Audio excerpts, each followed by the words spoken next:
Hello friends, I welcome you all on my YouTube channel let's study. Friends, हम discuss कर रहे हैं CBSE class 10 civics का second chapter that is federalism. और ये federalism पर थर्ड वीडियो है। अगर आपने इससे पहले दो वीडियोस नहीं देखे हैं, आई वुड सजेस्ट कि पहले आप उन दो वीडियोस को देख लें, उसके बाद इस वीडियो को देखें। Before starting, if you are new to my channel, do like, share, comment and subscribe my YouTube channel, and don't forget to press the bell icon so that whenever I post any video you will get a notification.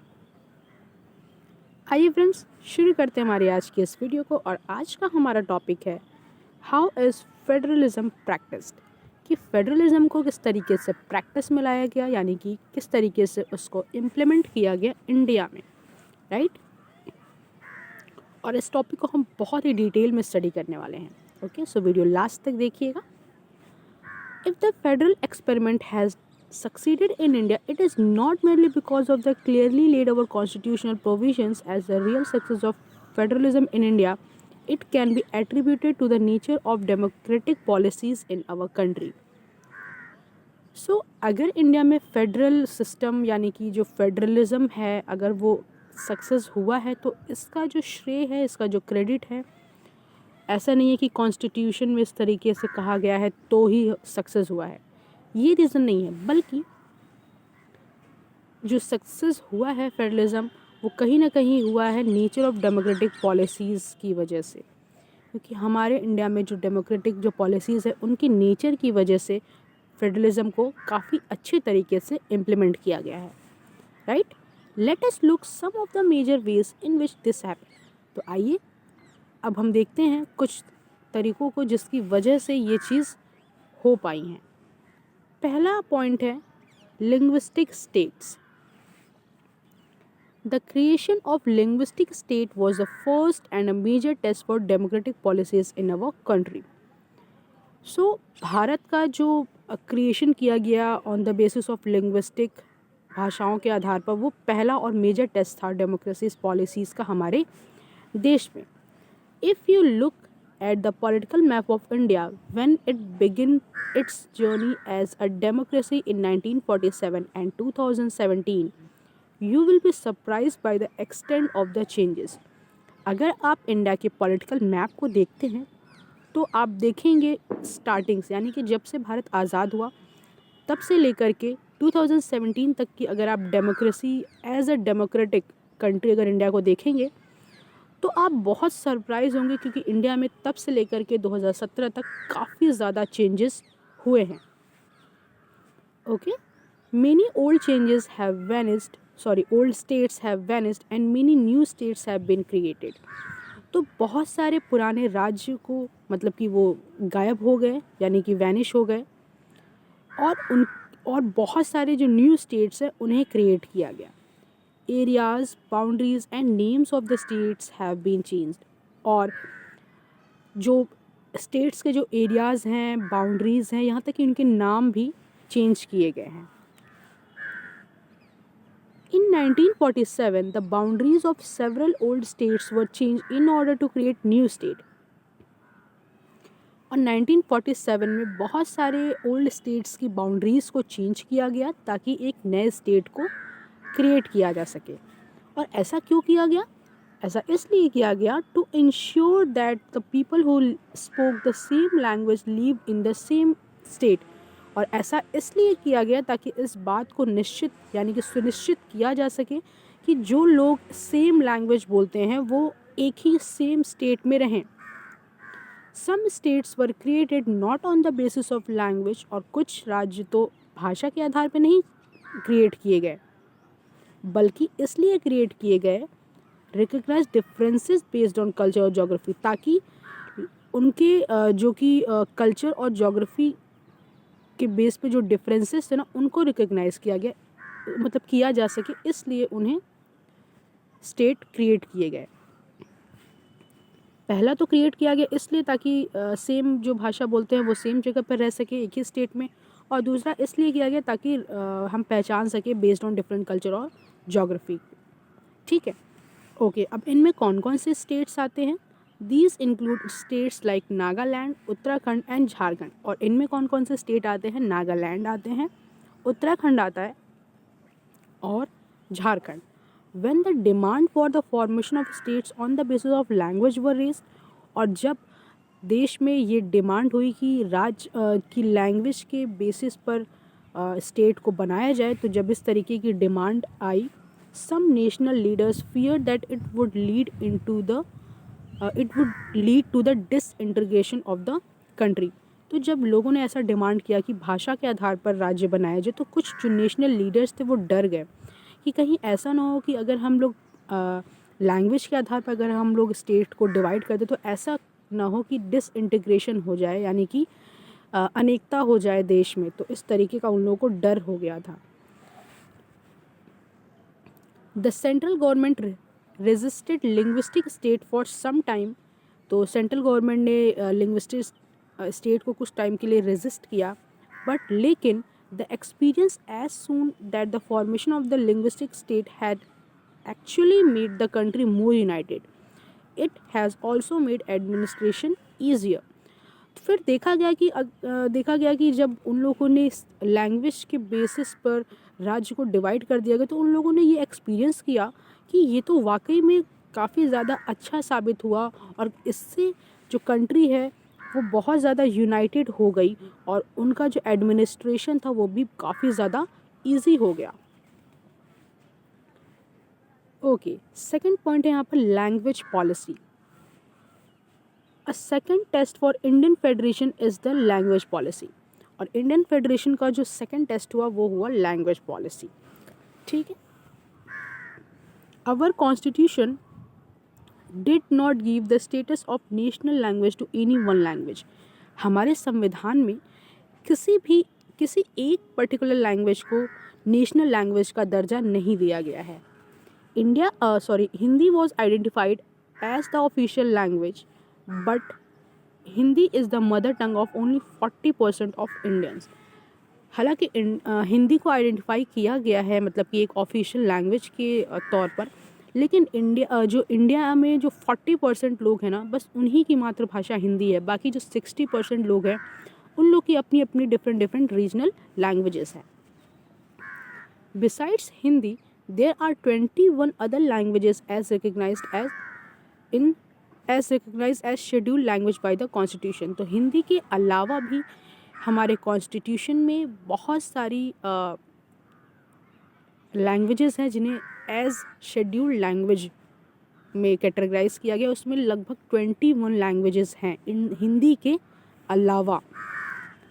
Okay, a candidate in an examination conducted for the central government positions may opt to take the examination in any of these languages। और अगर कोई इंसान है, कोई candidate है, कोई student है, अगर वो किसी सेंट्रल गवर्नमेंट पोस्ट के लिए अगर कोई एग्ज़ाम देने जा रहा है, तो वो इन सारी भाषाओं में किसी भी भाषा में वो अडॉप्ट कर सकता है। जिस भी भाषा में चाहे वो पेपर दे सकता है। States to have their own official language. और राज्य के भी अपने खुद के ओन लैंग्वेजेस होते हैं। ठीक है, अलग अलग राज्य के अगर आप देखोगे तो अलग अलग राज्य के डिफरेंट स्टेट्स के डिफरेंट रीजनल लैंग्वेजेस हैं। Right, much of the government work takes place in the official language of the concern state. और बहुत सारे जो गवर्नमेंट के स्टेट हैं, अगर गवर्नमेंट के जो वर्क है, जैसे हरियाणा का अगर कोई वर्क है तो वो हरियाणा के लैंग्वेज ऑफिशियल लैंग्वेज में वो ज़्यादातर होगा। अगर यूपी का कोई स्टेट है, मतलब यूपी स्टेट का अगर कोई गवर्नमेंट वर्क है तो वो वहाँ के लैंग्वेज में होगा। राइट, तो यही यहाँ पर कह रहा है। According to the constitution the use of English for official purpose was to stop in 1965। तो भारतीय संविधान के अनुसार, भारतीय संविधान के अकॉर्डिंग जो इंग्लिश का यूज़ होता था ऑफिशियल पर्पस के लिए ना, तो उसको 1965 में रोक दिया गया, उस पर रोक लगा दी गई। हाउएवर, हालांकि many non Hindi speaking state demanded the use of English continue. हालांकि जब ऐसा यूज़ मतलब कि ये जो बंद हो गया था 1965 में, तो बहुत सारे जो नॉन हिंदी स्पीकिंग स्टेट थे तो उन लोगों ने डिमांड किया कि नहीं, हमें इंग्लिश को वापस से कंटिन्यू करना है। तो इस चीज़ की उन लोगों ने डिमांड की। Right, in Tamil Nadu this movement took a violent form the central government. अच्छा, अब तमिलनाडु में ये एक बहुत ही भयानक रूप ले लिया था, एक बहुत ही वायलेंट रूप ले लिया था। The central government responded by the agreeing to continue the use of English along with Hindi for official purpose. तो अब ये बहुत ही ज़्यादा वायलेंट हो गया था। तो सेंट्रल गवर्नमेंट ने इस चीज़ को रिस्पॉन्ड किया कि ठीक है, वो इंग्लिश के लैंग्वेज को कंटिन्यू करेंगे ऑफिशियल पर्पसेस के लिए, लेकिन उन्होंने हिंदी को भी बोला कि हम हिंदी को भी ऑफिशियल पर्पसेस के लिए अलाउ करते हैं। तो उन लोग तो गवर्नमेंट ने दोनों ही लैंग्वेज को प्रेफरेंस दिया। ओके, थर्ड पॉइंट है आज का, सेंटर स्टेट यानी कि केंद्र और राज्य का जो रिलेशन है। However, the constitution arrangement for power sharing work in reality depend on a large extent on how the ruling parties and leaders follow the arrangements. So अब क्या हुआ, जो कॉन्स्टिट्यूशन ने जो अरेंजमेंट्स किए थे पावर शेयरिंग का, जो कि हमने पहले के चैप्टर्स में पढ़ा है, वो इस बात पर डिपेंड करता है कि किस तरीके से रूलिंग पार्टीज़ और जो लीडर्स हैं वो इस अरेंजमेंट को फॉलो करते हैं, right.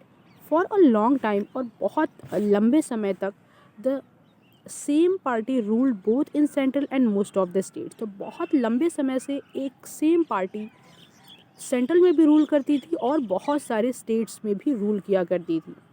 When the ruling party at the state were different, तो जब कभी कभी स्टेट में जो पार्टी होती थी वो सेंटर से अलग हो जाती थी, तब क्या होता था, the parties that rule in the centre tries to undermine the power of the state. तो जो सेंटर में जो पावर रूल करती वो रूल होती थी, जो भी पार्टी, वो स्टेट की पावर को अंडरमाइन करने की कोशिश करती थी। इन दोज डेज, और उन दिनों में, the central government would often misuse the constitution to dismiss the state government that were controlled by the rival parties। और उस टाइम पे क्या होता था, जो सेंट्रल गवर्नमेंट होती थी ना, वो मिसयूज़ करती थी संविधान का, कॉन्स्टिट्यूशन का, ताकि वो स्टेट गवर्नमेंट के पावर को डिसमिस कर सके, जो कि राइवल पार्टीज़ के द्वारा कंट्रोल की जाती थी। तो सेंट्रल गवर्नमेंट कॉन्स्टिट्यूशन का मिसयूज़ करके स्टेट गवर्नमेंट के पावर को डिसमिस करने की कोशिश करती थी। All this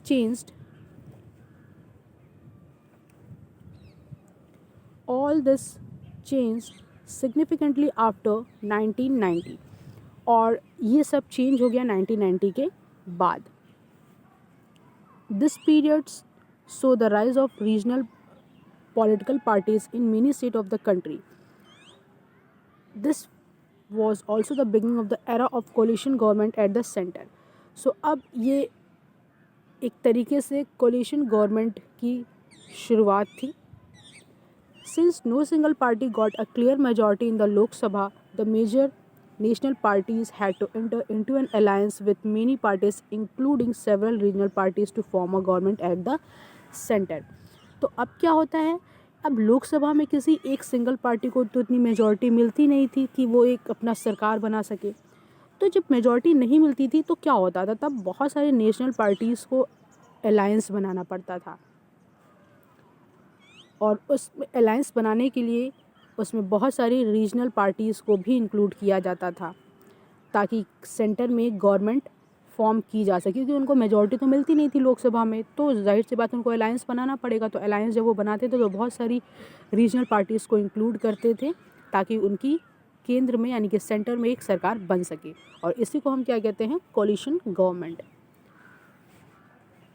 this led to a new culture of power sharing and respect for the autonomy of state government. तो जब सेंटर में गवर्नमेंट बनाने के लिए बहुत सारे रीजनल गवर्नमेंट को इंक्लूड किया जाने लगा, तो कहीं ना कहीं इससे new culture of power sharing develop हुआ, और स्टेट गवर्नमेंट के लिए काफ़ी रिस्पेक्ट हुई, क्योंकि पहले तो लोग स्टेट गवर्नमेंट को डिसमिस करने की कोशिश करते थे, उन पर अपना अधिकार जमाने की कोशिश करते थे, बट अब ऐसा नहीं हुआ। अब वो न्यू तरीके के जो पावर शेयरिंग कल्चर है उसको वो लोग और भी रिस्पेक्ट देने लगे स्टेट गवर्नमेंट की, ठीक है।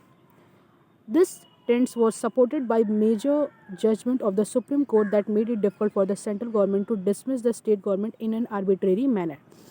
तो ये जो सुप्रीम कोर्ट थे वो इस पर उन्होंने अपना जजमेंट दिया, और आपको मालूम है कि अगर सुप्रीम कोर्ट अगर कोई जजमेंट दे देता है तो उसको हम चेंज नहीं कर सकते।